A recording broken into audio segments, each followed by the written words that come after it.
How would you like to have a vehicle that needs no gas, has no emissions, no EV charging, virtually unlimited range? We would have a 12-volt system for the lights and the wipers and all that. We have stripped away the inessentials from this engine to build on it now with new technology, as we may have a new way to push these pistons in an engine, a new clean way. Who wants to help feed an energy hungry world? Because something's got to be done. Hello, today is July the 15th, 2026. You can see here that this is the old head that was on this car, and we're modifying it to new technology. And there's the intake, and then there's the cover gaskets and all that. And then this is where that old head used to go, on top of there. Tighten this exhaust. We don't need this exhaust. I just tied it in so it's not hanging. This is the new head that I built for it. A lot smaller. It's got my coils in there. That's what's going to push these pistons in this engine. So I'm going to install it and we'll see how it fits. And the only thing I have to do is drill out this hole and tap it and put a bolt in there, because that's where the oil gallery comes up to feed the old head, and we need to plug that so that we don't have oil shooting all over the place when we turn this thing over when the time comes. Anyways, I'll get working on it and I'll be back right away. Bye-bye. Hello, so here we are. We have the head installed. This one bolt doesn't want to tighten very good, so I'm just gonna have to pull it off and just adjust that hole, and I might have to re-drill that hole on it so this bolt goes in there a little better. But all the other ones tighten down really nice, and it sits in there pretty good. And we'll get rid of this exhaust manifold and cat converter and stuff before too long. You can see we still have lots of room for the PTO in here that we're going to tie in off of where the water pump used to, well, the water pump is, but it's going to be no longer a water pump. It's going to be a PTO, and we'll keep working on this for as long as we can. Anyways, next time. Bye-bye. Hello, today is Monday, July the 20th. We're working on the car again. So, just to clarify something, we have coils here that are going to push these pistons, but the premise behind that is that if we look at an alternator, we know inside that alternator there is centrifugal force and electromotive force too, well, electromagnetic force, right? Now, what are the odds of those two interacting at some level? Or what are the odds of being able to make them interact at some level?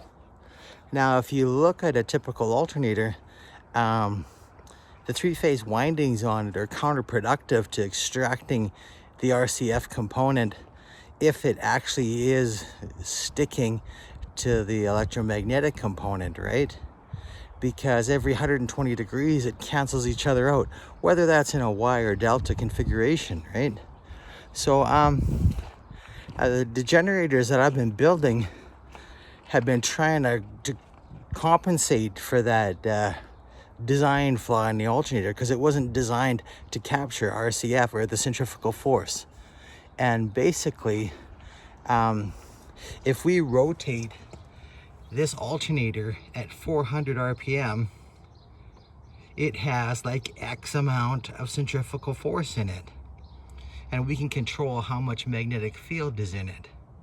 But if we rotate it at double, 800 RPM, now we get 4 times the centrifugal force, because centrifugal force, like gravity and acceleration and deceleration, is an inverse square force. It's one of the magic things that God put together when he created things. And if we go from 800 to 1600 RPM, now we've also gone another 4 times. And if we go from 16 to 32, now we're another 4 times. So do you see how we'd have all the energy we could ever dream of if we could capture this? That's been what's been driving me for so many years working on this, mostly as a hobby, but we got to get serious because climate change is serious. And I don't want to get into the climate change debate. I just think that it's wrong to dump, hundreds of billions of tons of toxins into the air and to think that, oh, the planet will take care of it. That's just irresponsible on our part as a species here. And that's basically that. But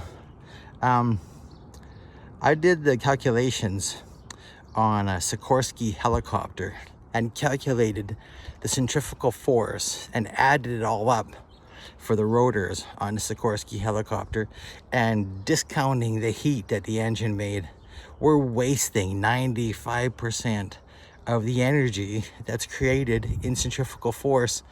And centrifugal force is not even considered a power source because nobody's thought to tap it and put it to work. So if we can succeed with this dream, I mean, we'd have all the energy we could ever dream of. I mean, just on the inverse square principle alone, an energy system based on inverse square properties would be far superior to everything that we have today. If you take a look at the rotor at the Hoover Dam, I mean, it rotates at 600 RPM.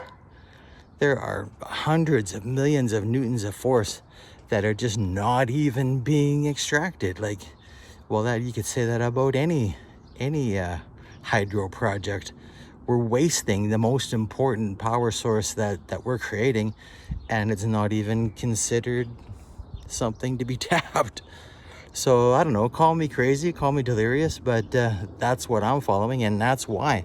So if we could get centrifugal force with magnetomotive force on this wire, and then we put power on it to push it off with this coil, we'd be able to time it and control where the force is being exported to.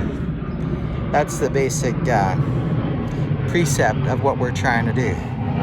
But time will tell, right? Time will tell if we get it working. I'm going to test one of my generators that I built a couple years ago. Just never had time with work and everything to test it, so I'm going to test that right away, and we'll see what we can do.